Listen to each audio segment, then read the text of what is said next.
Hi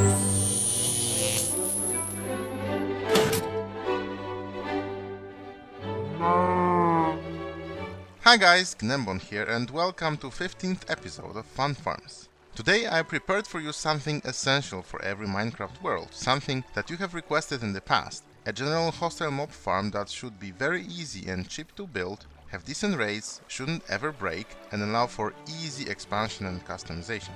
So I have received a request a long while ago from Wells Knight for a simple mob farm that can be built using only basic materials that you can obtain literally on the first day in a fresh new world. So for example, no sticky pistons or any complex redstone. Now I was thinking it's a great idea to rework a concept of this passive mob farm, which has really sucky raids by the way, and make it into a cheapest you can build hostile mob farm that has decent raids actually. I know, I have received quite a number of requests to make a tutorial for this farm since then, and it took me about half a year to make this video, but better late than never. And primarily I wanted, as you probably already know me, science it to the core to get the most of it. And we are at 15th episode. 5th was the ultra efficient passive mob farm, a very important one. 10th was the garden XP farm, also very important for me, and I want this episode to be as nerdy as the other two, even if we are dealing with the simple concept of a simple mob farm. So before we jump into talking about the details, issues and possible variations of this farm, let's start with the tutorial on how to build a very basic model. For that, in terms of the raw materials, you would need about 2 stacks of redstone, that's for all the redstone components, 2.5 stacks of iron and 1.5 stacks of logs, mainly for the 25 hoppers, half a stack of string, that's for the dispensers, 11 quartz, mainly for observers, a few pieces of coal to smelt cobble into smooth stone for repeaters, and about 22 stacks of cobble or any slabbable blocks. Sandstone would be another cheap and nice looking option, but you need a few stacks of cobble for redstone components anyways. All in all, these are all very basic resources you can get the first day you start a new world. From that you would want to craft 24 repeaters, 1 comparator, a lever or a lever, which one you prefer most, 10 observers, 10 dispensers, 10 water buckets, 1 dropper, 16 signs, 25 hoppers, a few torches to light up the area. You also want to get some temporary blocks and also have some access to water sources. And then from the rest of the cobble you would want to do a crap load of slabs, essentially from whatever was left from that blocks. Before we get started, one more thing. All the block positions I'll be referring to in my commentary can be read when checking the looking at line in the F3 debug menu, which indicates the exact block position of a block we are looking at. To start, you would want to find a nice empty flat and low ground, like plains, without too many hills and shady areas around, and place 5x5 of hoppers spawning into each other and then spawn-proof them and the area immediately around with torches. The hoppers are just above the sea level at Y63. Now we would pillar up from the middle to Y93 and build a 5x5 temporary platform at this height, and then with the top slabs build a diamond around it of this shape for up to 7 blocks out from the center. I'm using here smooth stone slabs instead of cobble, so it's easier to count blocks for you. Then you'd want to step up 1 block up to 3 more blocks out with an extra diamond frame, and then step up again for 2 more blocks out. The outmost rim of blocks is just temporary, and this will be our mob catching platform. Now we can place the water on the innermost blocks of the upper lip, letting the water flow to the inside, and then very carefully remove the temporary blocks what we used to trick the water to flow in. At this point, if you update the wrong block, you would likely have to redo all the water placing all over again, so be careful. Now go to the middle and place our first dispenser facing up, in this case at Y96, and then pillar up alternating 2 temporary blocks and dispensers facing up. At the top we finish up with a dropper. If we did everything correctly, it should be at Y126. Then we jump down and pillar up again next to the center, placing observers as we go up. This time we place them from the bottom, removing all the temporary blocks on the way. Now we can start constructing the diamond-shaped paths. For that we go out from the central dispenser for up to 7 blocks and then fill up the diamond shape with slabs, all with top slabs so we can have mobs spawning on them later. At this point it's a very good idea to light up the paths as well so we don't have any creepy surprises at the end. At the top we built our roof, now with bottom slabs, and we go out these 7 blocks to match with the other paths and then continue out for the next 14 blocks, building up the larger diamond-shaped roof. This ensures the light levels on the spawning paths are all not only below 7 but at absolute 0. This maximizes chances for spawning for the mobs in the farm.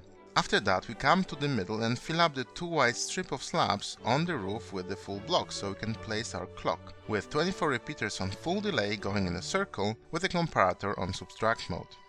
Also, regardless if you made a lever or a lever, you can place it next to the comparator. The dropper up top will get powered and unpowered from this clock, which will send the signal down to the other floors.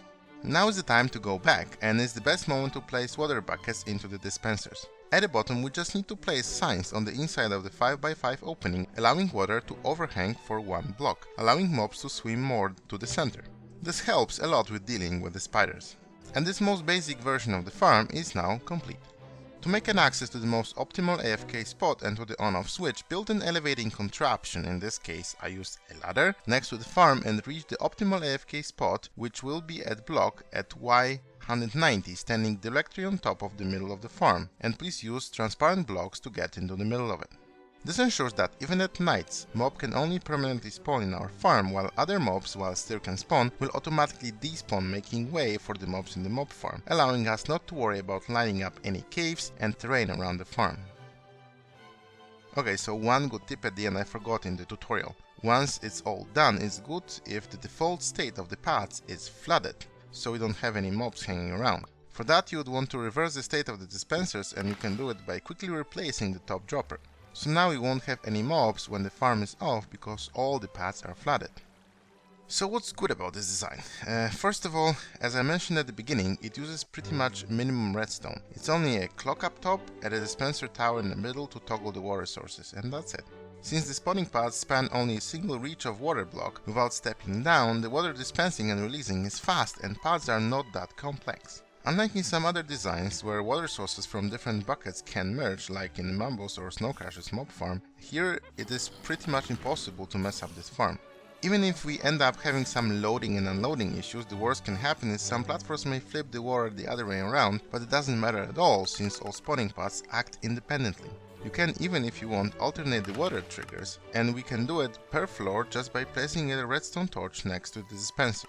Intuitively, this should allow mobs to always have places to spawn, regardless of what state the farm is in, but in practice it doesn't have effect on the total drops at all, and I think it's better to have all the platforms uniformly flooded in the off state. In terms of the spawning algorithm, these paths provide perfect conditions for mobs to spawn providing they are dry. You could technically desync turning the water on and off, so more time is spent with water retracted and less on flushing, but this would mean that if for whatever reason the cycle gets reversed, we'll have issues to get spawns to happen, and one of the goals of this farm is to have a foolproof design. Mobs are coalesced to the middle. This makes so that we don't need a huge collection area with potentially some extra redstone to control it, like what you can see with El Mango's design, but that's at a cost, which is in fact that it takes mobs more time to fall in the middle. As I mentioned, the water stream overhangs allowed for more reliably drop spiders, otherwise they would just hang out on this edge. It's not that important in this particular instance, but most of the variations I will be showing today have well-defined drop shaft that spiders could potentially stick to, and we want to avoid it. And then we have a simple drop that is sufficient to kill the witches, at least most of them. A couple of issues with the farm. First of all, I deliberately slowed down the farm just to accommodate spiders and simplify the collection via this coalescing basin. We could get rid of it, but this would also mean that we would need to have either tons of hoppers collecting drops from all around the farm because spiders require a wider area to drop, or some minecarts going back and forth potentially getting stuck on the chunk boundaries, increasing the maintenance required with this farm.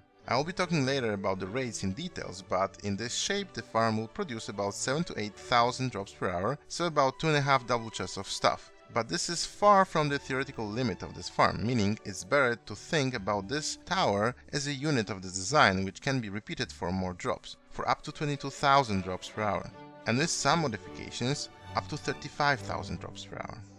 Another issue is that zombies and skeletons can spawn with feather falling armor. Unlike other videos I've seen about simple flash-based water designs, I'm using here hard difficulty with time set to 1000 days, which increases the local difficulty as high as it gets, which in turn increases chances of mobs to spawn with good armor and being able to pick up loot.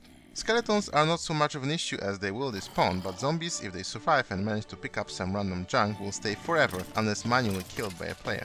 I'll be showing some creative and some practical solutions to this issue, but for starters one could just stick to manually dealing with them. The zombies don't count towards the mob cap, so don't influence the rates of the farm, and with some basic tricks you should be getting more than one of them per hour on hard and with maxed out local difficulty, so it's not that big of a deal. So the obvious question is, why not use magma blocks to cover the drops collection and use Hopper Minecraft to pick up the drops? That would be ideal, however there is a bug in the game that doesn't make it a viable solution, and that's with the witches. I noticed that some witches manage to survive the drop, maybe not here, but with some other designs that contain a drop shaft.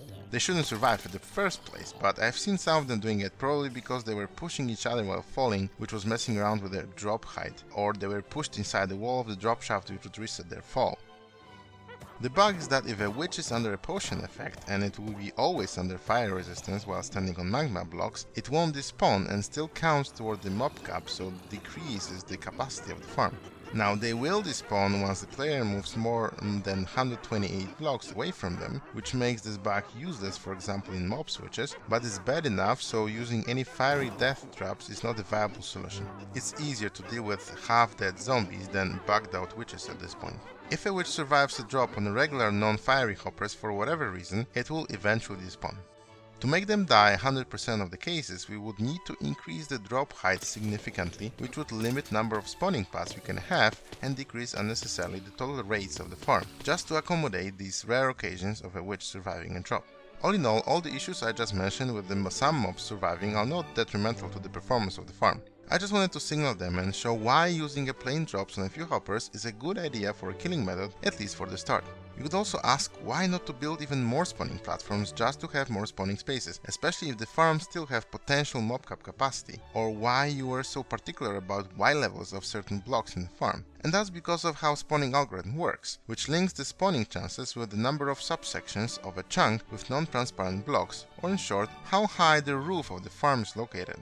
First of all, pardon my drawings, but they are just for illustration purposes. If you use only first subchunk for spawning, by blowing the hole in the ground, all the spawn attempts will be concentrated in that subchunk, and to have a single spawn platform selected for spawning will have like 1/16 chances each tick. For that, the top non-transparent block must be at Y14 or below, but that would make it almost impossible to kill the mobs quickly, especially with no fall damage. If you for example bury the entire farm underground using the first 4 subchunks, the roof level could not exceed Y62, which is 4 times 16 minus 2. You can get the pattern. We could have decent spawning with 1/64 chances for mobs to spawn on a specific Y value. We'll see such a design a little bit later in the video. This solution is very much a doable one, but player needs to keep the collection within 128 blocks away from their AFK position, which would mean thorough lighting of the caves and the area around is needed for the farm to work at all. This here used 8 subchunks with roof being at Y126, which is again 2 blocks below 128, which have the chances for mobs to spawn comparing to 4 subchunk solution, but doesn't require any cave lighting and can be built pretty much anywhere. So that's the trade-off we have to make here. So far I was expressing the importance of the low Y values, and now I'll tell something completely different. Where you build a farm, it doesn't matter at all in terms of the rates. The maximal reasonable output of this and any other farm based on natural spawning for any mobs depends only on one aspect. How fast can we kill a freshly spawned mob so that it can vacate the space in the mob cap for a new one to spawn? And the formula is very simple. 70, which is the mob cap, times 3600 seconds, which is how many seconds is in an hour, divided by how long it takes for an average mob to be removed from the mob cap once it spawns. In our case, a mob spawns, hangs around for a while, gets washed away, lands in the coalescing pool, swims to the middle, falls down, and at the end spends 1 second on its death animation. And it all takes a total of about 14 seconds, which in hindsight gives the total possible output of about 18,000 mobs per hour. If we include the fact that skeletons drop on average 2 things, this gives an approximate maximum of 22,000 drops per hour from this farm. And the rule is that if the design with that timing is not reaching this limit, it's simply not big enough. And this is clearly visible on the analysis of spawning of this unit here, that it only uses about 40% of the available mob cap, so in this case we can safely make it 3 times larger, or even better, 3 times more of it by placing 2 other farms next to it. Because larger would mean we will need to build it higher, which would dissolve the spawns even more. And that's where the subchunks come into play, is when we want to reach these calculated spawn rates with minimum impact on the game, or rather the minimum size of the farm. Farms built lower simply allow it to reach this max spawn limit with fewer number of spawning spaces. So let's test it and see what's gonna happen. We have here 16 of these farms, all within first 8 subchunks, so wise up to 126, but unlike the tutorial model, which had 10 layers, they have only 6 platforms each, so spawn rates should be about 6000 drops per single farm. So they are far from the optimal, but it should be a good performance benchmark for us. So while we are at it, we could notice that clocks on top of the farms are not that long comparing to the single cell farm. And the reason is that with more modules it's actually better if we cycle the water flushing a little bit faster. It doesn't make that big of a difference as it seems, but with single modules it's better to have like 24 repeaters as we started, while with multiple modules and close to the drop limits it's best to go down to like 14. In general, you will be noticing that I try to adjust the clock cycles based on the farm design or types of mobs to spawn, so you can check them all out later in the world downloads.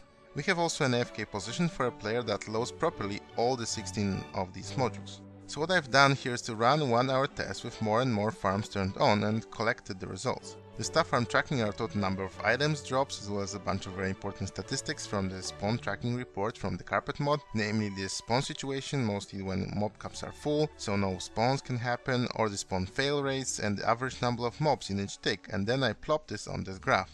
So you can see that for up to 4 modules we get decent growth in drop rates, so having more farms at this point kinda makes sense. After that, especially if we reach the theoretical limit of 22,000 drops, growth is still there but is very slow and at a great lag cost. So the first sign of reaching that plateau is when the mob cups are filled on average with 80–90%. Now I switch to the spawn attempts breakdown. The red line is for failed spawn ticks, so when no mobs spawn, grey is for ticks with filled mob cups, so no spawning happened as well, and green is with ticks that did spawn some mobs. As you can see, the success rate is capped here around 10% with the design, and by adding more farms past the first 4, we are essentially trading failed attempts with filled mob caps. So another sign that the farm design reaches its limits is when the mob caps are filled 10 to 20% of the time, and anything past that only contributes to the lag, not so much to the drops per second. So speaking about the lag, with this setup it's now a perfect moment to test how strenuous this farm and all flash farms in general are on the game. And this should be considered from 2 angles: server lag or server TPS and client lag or FPS. If you are playing single player, you should worry about both of them, as both of them influence your game playing experience. If you are just playing on servers that you don't worry too much about, you should only worry about the client FPS, and if you are a server owner or you know the server owner and still want to be a friend with them, you should primarily worry about the server TPS. So when I was measuring the output of the farms, I was also putting down the results of the time warp indicating how many ticks per second and milliseconds per tick each run take. As long as it's significantly more than 20 ticks per second or less than 50 milliseconds per each tick, this should be all fine. And as you can see, each farm module was adding about 1 millisecond per each tick, so despite popular belief, water is not that treacherous for the game performance, especially with these amounts of flowing water, which is not that much. Obviously the performance hits are concentrated around the times where water flushes or retracts, but if you only build 1, 2 or 3 modules, it shouldn't be that big of a deal. Now for the client, I would like to make a distinction between Optifine and vanilla clients. So for a moment I switch back to vanilla, and as we can see and feel, it's a slideshow. Vanilla is not optimized at all for a lot of blocks changing state roughly around the same time, which happens with spreading liquids, flashing redstone or flying machines, essentially anything that's useful and cool. That's why personally I pretty much never use vanilla client. Okay, let's turn this off because it starts to hurt my eyes. Now we're running Optifine, and I would say very manageable, especially knowing that we have 16 of these farms running around us. Occasionally FPS drops below 60, but for the most part it's much better. So in conclusion, the main performance problems with flowing water are due to unoptimized client trying to render all the block state changes, and running Optifine, especially in these harder cases, is very much so recommended. Okay, so with that in mind, we should have all the knowledge to judge if the design is at its best or not. So now let's look at the customization and variants of this basic farm. But first let's meet the contestants, so all the hostile mobs that could spawn in the farm. First is the zombie, pretty much the most useless mob in this pack, with the most useless drop. The worst part is that rotten flesh appears to be useful for something like trading, but in practice is a very annoying trait and is better to be skipped completely. One zombie drops on average 1 rotten flesh, so it's 1-to-1 ratio, and unfortunately it can spawn with feather falling armor and pick up some random junk from the ground, making it plain drops a little bit on the messy side. Thankfully they don't count towards the mob cap at this point, but would require some manual taking care of afterwards or a specialized drop shaft. Next is the skeleton. Tiny bit taller than zombie, drops bones which are very useful and arrows which are useless in practice, but at least they don't pretend you can do anything with them like trading, so that's fine. On average they drop 2 items per mob, so they are awesome in terms of racking up the bare numbers for the farm. They also can spawn with feather falling armor, but unlike zombies don't pick up any garbage, so they will despawn at some point assuming player AFK position is more than 32 blocks away. Next is Sir Creeper, much shorter than the other two and drops gunpowder, which is quite useful and an average 1 per creeper. Other than that, no extra issues with this guy, so I quite like him. Next is Slime. In terms of spawning mechanics, counts as much as other mobs, comes in 3 sizes and upon death, large ones split into smaller ones, so regular fall damage is not sufficient to kill them. Can only spawn in certain areas under specific conditions, so you wouldn't typically find them in the mob farms, but the fact that they cannot spawn there does mean that you're gonna get lower rates because of him failing to spawn.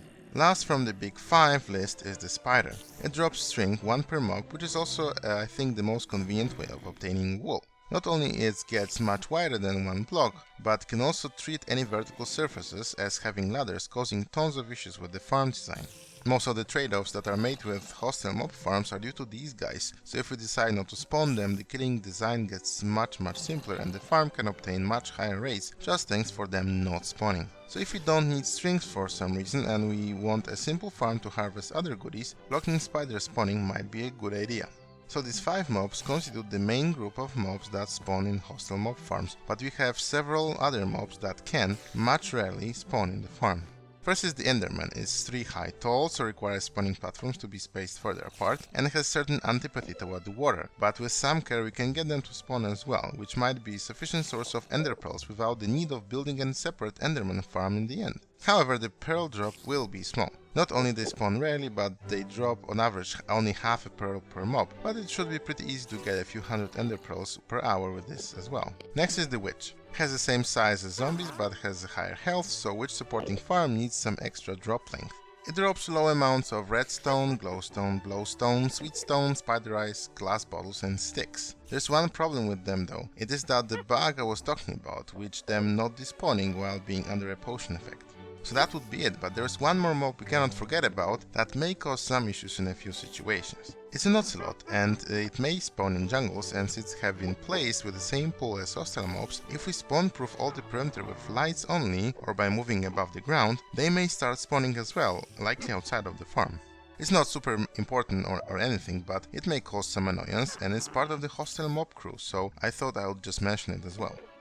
Now the customization. Standard mob spawning platform is diamond-shaped paths with blocks up to 7 out from the dispenser in the middle. Each platform provides 112 spawning spaces, and if it's spaced with 2 high gaps like here, it will spawn zombies, creepers, skeletons, potentially slimes, spiders and witches. The use of slabs is not accidental, and it's not only just to save materials, but also to limit mobs' chances to randomly wander towards blocks in the farm, since mobs can only wander towards solid blocks. Otherwise, some mobs may attempt to fight the currents, or in case of spiders, climb the walls of the farm, blocking spawning spaces in the mob cap, or even blocking other mobs from falling down.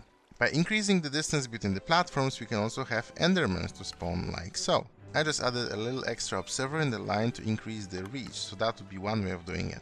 But we can also limit which mobs can spawn. In this case, by placing top trapdoors in the upper blocks of the 2 high spawning platform, we will be preventing mobs that won't fit here to spawn, so no zombies but also no skeletons and no witches. Using a full transparent blocks like leaves or glass or bottom slabs, we can also remove creepers from the equation, providing only conditions for spiders and little slimes to spawn. Another cool option is blocking some spawning spaces with cobblestone walls. If we make them connect to the side blocks, the hitbox of the cobble wall will prevent spiders to spawn in all 8 blocks around the cobble wall due to the extended collision box of a cobble wall block. This requires to remove 12 spawning spaces, plus we need to make other 12 non-spawnable here on the edges, in total about 20% loss, but this makes a really nicely working spawning floor that one can fully flush no problem. However, it turns out that we don't need actually to leave the entire layer of air blocks. If we place some transparent blocks at the feet level in exactly the same locations, we will be getting the same spawning performance and all the mobs will be properly flushed away off the paths along with full spider protection. So these two solutions are actually equivalent. The cool thing about most of the extension options of the flush spawning paths is that we can mix them. For instance, if we prevent zombies and skeletons from spawning and then apply spider protection, we'll be essentially getting creeper-only simple flush farm, and if we, for example, mix 3 high spawning platforms with spider prevention, we'll be getting all one wide mob farms, which means that we don't have to deal with spiders and their weird requirements. Now, the collection can also be customized and improved, and a good thing about it is we can always start with a simple drop kill solution and improve it later. The main task is to get rid of all the mobs, mainly zombies, that survive the fall and will potentially stay. The basic one is this 5x5 of hoppers spawning into each other, which is sufficient if the module of the farm produces significantly less than 9,000 items per hour. We need to multiply the output channels if the farm is expected to produce more than that.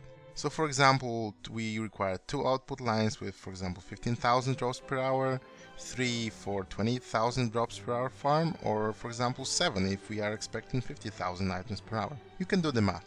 However, as I mentioned, the simple drop solution means that on hard, with a very high local difficulty, we will be expecting a few zombies to stay here permanently after each AFK hour. The simplest way to limit this issue is to double up on the hoppers, making an extra layer of hoppers pointing down. The issue with single layer of hoppers is that the fact that some of the hoppers handle most of the traffic of the drops going out of the farm, especially if we are close to the 9,000 drops with the design, making the dropped items possibly sticking for a longer time on top of these hoppers, allowing zombies to have more time to pick some random items from around them before hoppers can pick them up. The simple change limited in my testing number of residual zombies from a few per hour to less than 1 per hour. The next drop shaft can support Endermen. With Endermen, we need to disable all their teleport locations, either with water or, for example, using double carpet technology. In this case, we have carpets placed on rails, which acts the same way as double carpets, which means that Endermen will be dropping down, dying from fall damage rather than teleporting directly. In this case, I used hopper minecarts to pick up the drops, which is safe providing the collection area is small and fits all within the single chunk. Otherwise, we might have some issues with minecarts stopping, disappearing or duplicating. That's one of the reasons why using coalescing pool of water is beneficial, even if it lowers the theoretical limit of the farm performance. Obviously, the entire farm needs to be adjusted to prevent Endermen from teleporting, and I will be showing how this can be done in a moment. Another way to kill the mobs that might be useful in certain scenarios is to use magma blocks, especially combined with fall damage, and then either collect their drops with hopper minecarts or by flashing them away like in Ilmango's mob spawner.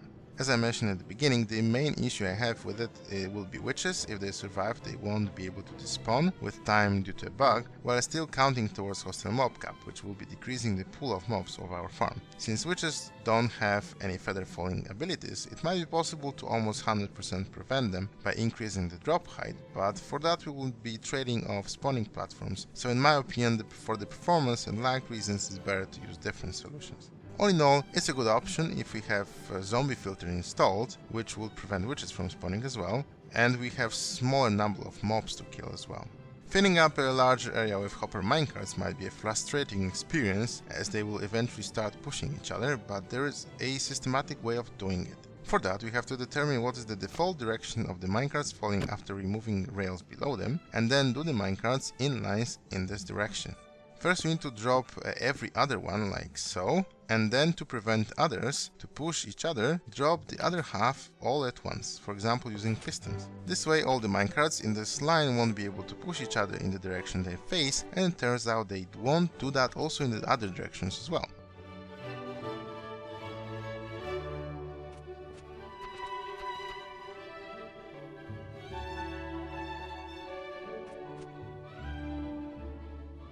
So after we are done with placing all the minecarts, we can then be super careful not to touch any of them, and we can either drop the filler gravity blocks on top of them or push, for example, magma blocks from the top using pistons. A good way of dealing with the zombie problem would also be to use a trapped villager to lead them out of the drop zone and kill them with other means like fire or cactus. Since zombies have very large follow range, they can track a villager from a very long distance, making it possible to use just one villager for the entire farm complex, counting on their pathfinding to find the way to the trap. I'll also be showing on how this can be done in the examples. Another idea I got was to filter out arrows from the farm, because there is no other good use for massive amounts of them, and use these arrows to kill out the mobs that survive the drop. So I made this extremely slow item elevator that simply trickles the arrows once every 15 to 20 seconds up, and once the arrows reach the last hopper, it will trickle all the arrows dispenser at the same time, and that once every minute or two, which will gradually kill off the remaining mobs. There's obviously some loss of arrows from the system, but as I said, this really doesn't matter for the most part, as arrows are useless anyways. Another interesting solution is this contraption, which might be familiar to you if you remember my witch farm design. In this case, we have skeletons placed in minecarts for convenience that won't despawn, either than named or picked up our custom bows. They shoot towards the iron golems, which are protected with a 5-wide curtain of water. The drop shaft here is 3x3 because I assume this solution would be used in creeper-only farms, so we don't need to have a special arrangement to handle spiders properly. And the skeletons are spaced 3 blocks apart from the potential location of creepers, so even if they manage to survive the drop and a shot, they won't be able to blow up due to the distance to the skeletons. This way we can convert our farm to get music discs along with the gunpowder. So that's pretty much it in terms of all the explanations of how this all works. So let's check a few designs first in this creative world and then with a more or less standard vanilla word generation. Also, the farms I'll be showing here specifically are built in the first 4 sub-chunks, so in practice they would need to be dug down into the ground to have the same rates, but as we already know, the rates are all capped by the same fixed values, so it doesn't matter as much as it seems as long as we have enough of them. So first we have an interesting experiment, a farm that has only a spider-only option by using these glass blocks at the head level, as well as blocks in the pattern that prevents spiders from spawning, and I was just curious what's gonna spawn here. So all in all, if you would build this farm in a slime chunk, this would only yield a small number of small slimes, but in this case the only mob that can spawn here are bats. So we can use it as a bat farm, providing you would figure out how to collect them in one place. The only use for it, I would think, would be for bat switches to prevent bats from spawning in other parts of the world.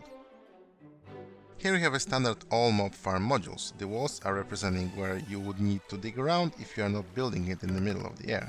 And this entails a smaller coalescing pool than in the open design, with a gap up to 3 blocks out of the spawning platforms. Following the design decision to fit this all in 4 sub-chunks, the top blocks are at Y62. In terms of the collection, I was experimenting with mixing hopper minecarts with regular hoppers on the edges, but the turnout is not 100% reliable. The thing is, if the witch survives, it will eventually be pushed to the side and despawn at some point, and most feather-falling zombies would die on the magma blocks anyways, but they still can be pushed to the sides before they can die and be an annoyance. So all in all, there are more reliable solutions out there, which we have already discussed. In terms of the rates, a single module with 9 spawning layers produces very decent 12,500 drops per hour, and 2 towers would go to 20 with a significant stepping into the mob cap limit, so we can see how we are getting into the calculated maximum of this overall design. Next is a normal drop chute where I removed 1 spawning floor just to add a little bit of height for the witches to die more reliably from fall damage, and this resulted in a much simpler design. Due to having 1 floor less, the single module makes 11.8 thousand drops, 2 modules are at 18.7 thousand and getting into 13% full mob cap territory, and 3 modules reach 22,000 drops per hour with 36% full mob caps, which is at its limits, reaching 18,000 mobs per hour. Next is the same design but limited to creepers and spiders. Here I could increase number of spawning floors to 10 since we have no witches, and spiders and creepers require a much shorter fall. Since with the 2 high floors we are spawning 4 out of 5 main mob groups, here we only spawn 2 of them, this means that our rates will be roughly halved. There will be some situations where we would get a creeper or a spider spawn instead of the missing zombie or a skeleton, but in general we would need more of these modules to reach the cap of 18,000 mobs per hour. And here 1 module will yield about 6,000 drops, 2 of them 12.2 thousand drops, and 3 14.7 thousand drops, getting into the 15% full mob caps with the 3 towers. So the cap of drops is a little bit lower, probably around 70 to 80,000 drops, due to the fact that both creepers and spiders drop on average only 1 item per mob. Now by mixing tall mobs filter with spider filter, we are getting these creeper only modules. The nice thing about working with these creepers is the fact that one doesn't need to worry about their size or wall climbing abilities, so drop shaft got their much needed simplification as well, so it's now 3x3 and it doesn't have this any hanging waters. One module produces 2,700 creepers per hour, 2 produces 5,400 and 3 8,100 gunpowder per hour, staying way below the mob cap. At an average 28 mobs in the mob cap with 3 modules. So to max it out, you would need at least 7 of those modules. To put it into perspective, a single witch hut will produce about 800 gunpowder per hour, so even a single cell outperforms the gunpowder output of a quad witch hut.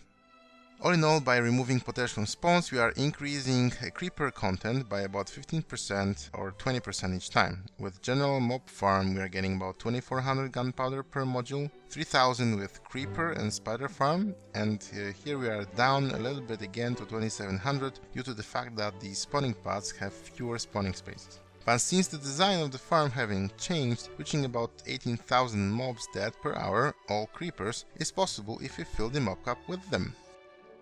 This 3x3 matrix of creeper farms yields 17,700 gunpowder, hitting the limits with 20% fill mob caps. But that's not all we can do with it. Since with this design creepers are nicely coalesced into these 3x3 chambers, you can make this very effective and absolutely unnecessary record farm, just by adding the skeleton modules I showed at the beginning. This one, for example, produces 30,000 items per hour, with 15,000 gunpowder and 15,000 music discs per hour. Good luck fitting these into the chests as they don't stack. It's a little bit less creepers than with the gunpowder only farm, because creepers takes a little bit extra time to die and free the mob cap. The filled mob caps around 33% indicate that this is the limit of this design.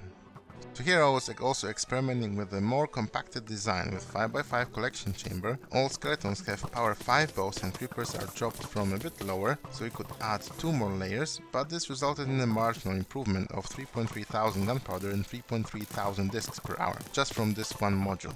Oh, and the killing cell is bonkers, with 10 skeletons shooting in both axes. Very much so unnecessary, but definitely a fun contraption.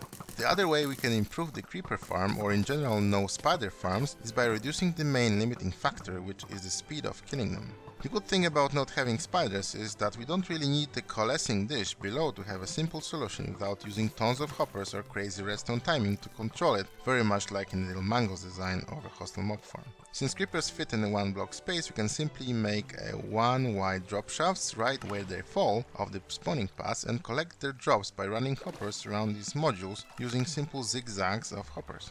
And that's how this might look like. It definitely looks more squarish than the other farms I was showing so far, but in a sense this is the same design, just nicely cut off into squares by chopping off the edges. And without going into too much details, this one should be quite easy to do as well. It's pretty much the same design. It may not look like it, but we are here in the empty test world, but all of this can be carved inside the world below Y62, and drop shafts can only be 1 wide, and the rest of the blocks around can remain stone. Due to decreasing the average lifetime of mobs in the design from 14 to about 7 seconds, because we don't have this coalescing pulse, I also managed to get 35,000 gunpowder per hour, although the reasonable limit is about 31,000. Why? Because with only 4 modules running, I was getting 10,800 gunpowder as previously. With 12 modules equivalent, the smaller one, I was getting 31,000, getting into the full mob caps area with 11% full mob caps. With 18 modules, the larger farm in the middle, I was getting 33,000 and into 30% full mob caps, and with both running at the same time at 30 modules and barely at 20 TPS, 34,000 gunpowder at 60% filled mob caps. So this is a prime example when going large with the design doesn't pay off at all. So 12 modules seems to be the sweet spot of this one. A very good variant of this farm is, in my opinion, taking the 4 module version and remove trapdoors that block skeletons and zombies to spawn. What we will get is an all mobs but not spider farm, and if you don't care about string drops or have another source of wolves already, this seems to be a very good option to get other drops like bones. With only 4 module configuration and reduced number of spawning paths to 9 to accommodate for witches fall damage, I was getting 35,000 drops per hour with only 5% full mob caps, indicated we are getting right into the optimal size territory, and yielding more than 8,000 of the basic mob drops like bones. So if you need about 2.5 double chests of bones per hour, this simple looking farm can actually provide you with it.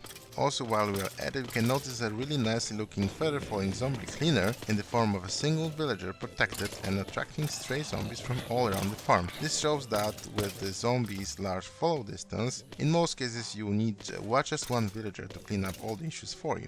The bottom line is, without the coalescing basin, this overall flashing design should be limited by about 34,000 spawns per hour and about 40,000 drops per hour. So if you are building your own farm of this type, you can keep this number in mind, and if you are not getting around these numbers, you are probably doing something suboptimal. Or while we are at the topic of creeper farms, I already see comments why not to use Ocelot to do the jobs, and I'm happy to say that I have been working on it for quite some time in the past, and that's where I am right now. Still not quite happy with the results. At this point I have 50,000 gunpowder per hour, but this still can be improved because I ran into some pathfinding issues with the creepers that once solved should be able to improve the design even further. But since it's quite a complex stuff, I'll leave it for another shorter episode, I don't know, 17th or 18th in the series. We'll see, time will tell. I don't typically share my work in progress, even if it takes typically months to develop, but since I shared this work already with a few people and it's not a secret anymore, I thought I would just mention it briefly here as well. So that would conclude the creative section of this long already episode, so let's quickly move to a few designs placed in more survivor relevant settings. So first let's go back to the display model from the tutorial. Obviously it is built so that we can AFK high in the sky without the need of lighting up any of the caves, since while we are at 190 we barely load within the 128 blocks radius the bottom collection. However, if we happen to AFK at the bottom, this makes an interesting feather falling farm, since all these mobs here won't despawn because we are close to them and all of them wear at least nice feather falling shoes we can grab. But jokes aside, this single module farm is built in the first 8 subchunks and produces about 8,000 drops, being on average 29 mobs out of 70 available in each tick in terms of the mob caps. So building up to 3 of them in the range should allow us to reach 20 to 22,000 drops with a fully used mob caps. Still, in my opinion, very nice starting setup that you can pull off with the basic resources on the first day of playing in a fresh new world. Next on the list is also a pretty straightforward farm, but wait, where is it? It's in the ground. We can still AFK above it, but now we need to light up the area around to block spawn attempts outside of the farm. This one, since it's built in the first 4 subchunks, albeit having only 7 spawning pods, produces over 9,000 drops per hour, still with empty mob caps to efficiently run the second module as well. As we have dug into the ground, the collection pool can be a bit smaller, but occasionally we will be getting a spider or 2 surviving or climbing the walls, but nothing that would significantly hinder the performance. But again, lining up the area would be required for this farm to work properly, but it's much more CPU friendly version in case you have no choice and have to run unoptified vanilla. What if you don't want to light up the area and are willing to do a moderate work to have better rates? This one might be a good trade-off for you. It's built over a deep ocean biome, so where water goes down to about Y32. The only thing we need to do is to remove the water from the 7x7 area of the drop shaft, and you can use the fact that nothing hostile could spawn lower in the world in the water. So this farm, having 10 spawning floors, fits in 6 subchunks, so Y value of the roof is 6 times 16 minus 2, which is 94, and produces over 10,000 drops per hour, having only 30 mobs in the mob cap on average, so it would work very well with the sister farm as well. Producing together 19,000 items, creeping only slightly into the mob cap territory at about 5% filled mob caps. If we pop to the bottom, we would see that I employed here a very simple solution to get rid of all the feather falling zombies by using a villager. As you can see, this solution allows us to get rid of the unwanted mobs in a swift, clean and redstone-esque fashion, but as I mentioned a couple of times, it's not necessary from the start, especially if your local difficulty is not that high at the beginning. This can definitely be added later when you get access to villagers. Here's another variant utilizing the water environment. It's a truly all hostile mob farm design, as it allows to farm all the mobs including the enderman. We won't be getting tons of the ender pearls here, but a nice 100 per hour should allow not to worry about building an enderman farm in the end, especially if you have another source of XP already. This type of a farm, maybe not at this scale and with this many floors, might be a good solution as well before you get to the end to get a large amount of Eyes of Ender without needs of chasing the enderman during the night. To accommodate it for the enderman, I made the length of the clock a little bit longer so they cannot teleport back to the spawning platforms when coalescing in the middle, because all the paths are still flooded, and made sure that the ocean is for up to 32 blocks all around the farm. I also covered the roof with double carpets, but you can use water as well if you need a quick temporary setup. Just keep in mind that water increases the spawnable space, so it needs to be lowered by 1 block. This makes sure that Endermen have no place to teleport to, so we can use water to both flush them down while softening them as they are being flushed away.